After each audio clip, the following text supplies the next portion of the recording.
There was a terrible actor.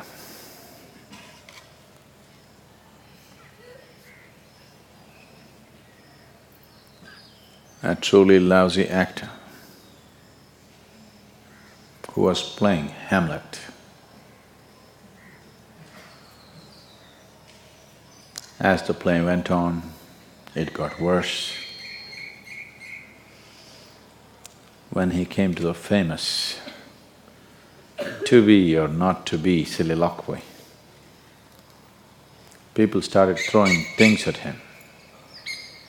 They took their footwear and threw it.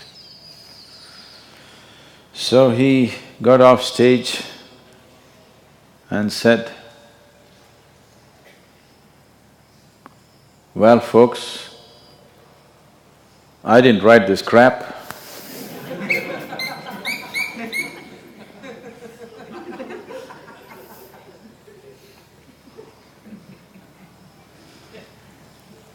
All the miserable people in the world think there is something wrong with the creation.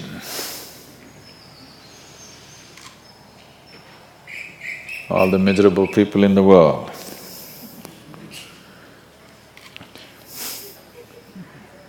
think Creator has made a mistake.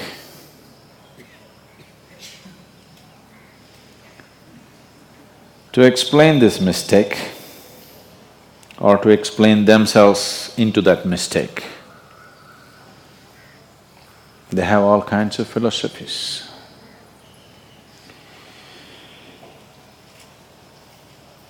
All the philosophies on the planet, if you put them together, all of them together do not have the beauty of a single leaf in this tree. But still it occupies people for a lifetime.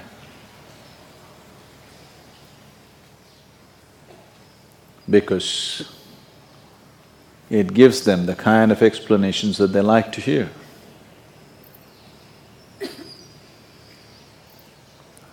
Philosophers are usually out-of-work men. Not many women philosophers, huh? Out-of-work men who at least have an explanation as to why they're out of work.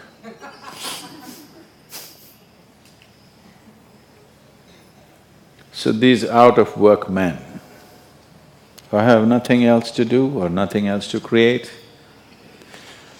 keep churning up philosophies. Anybody coming up with any kind of philosophy is sacrilege against creation. Nobody has any business even to generate a single thought when so much has been done. If you come here 1,000 lifetimes and 24 hours, if you pay attention, still you will not know a minuscule part of creation. When this kind of creation is here, anybody thinking of their own nonsense is absolute sacrilege.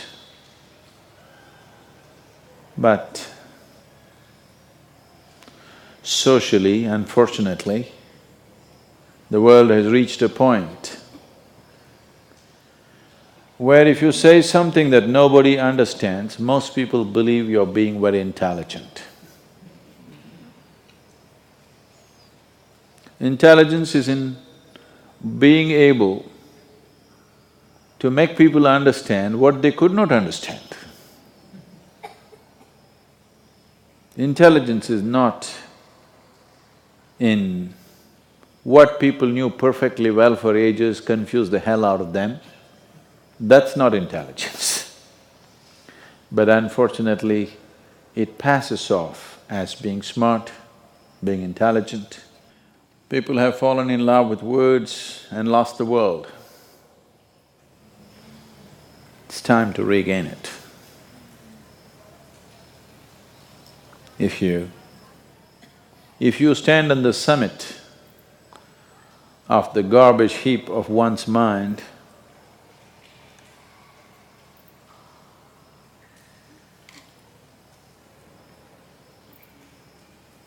your feet will never touch the ground.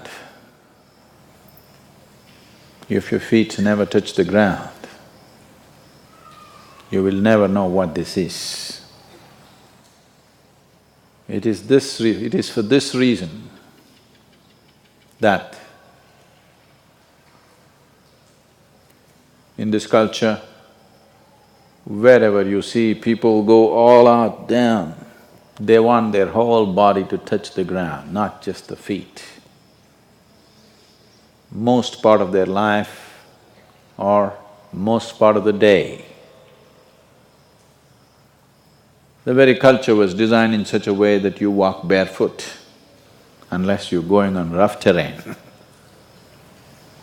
because we want you to be in touch with the earth. If you don't get anything else, if you as much as sit like this for 10 days, you will know a lot more than reading 1,000 books.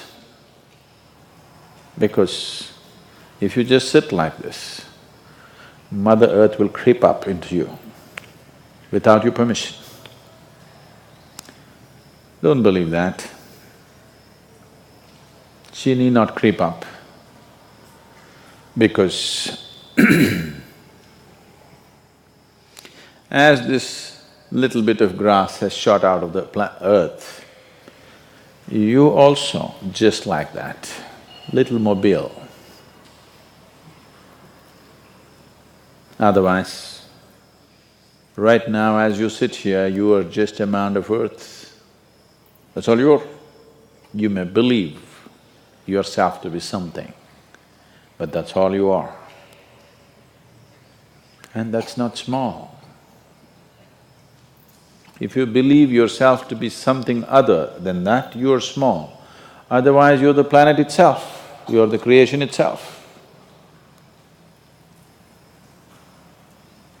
So you're just a bump on the planet and don't think that's small. Velangiri Mountains, also small bump on the planet. Himalayas, also small bump on the planet. You too. It's in being in touch with reality in every possible way that one will know, not by thinking of nonsense, which may pass in a tea party. Existentially, it will not pass.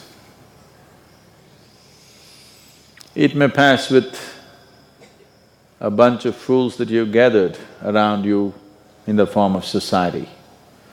It will not pass in the eyes of the Creator. If you do not pass in the eyes of the Creator,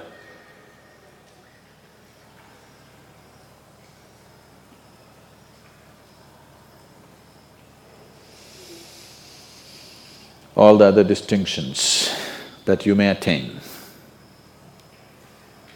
are just empty stuff. It will not stand by you. When the time to shed this coil, when the time to put earth back into earth comes, it will not stand by you, for sure.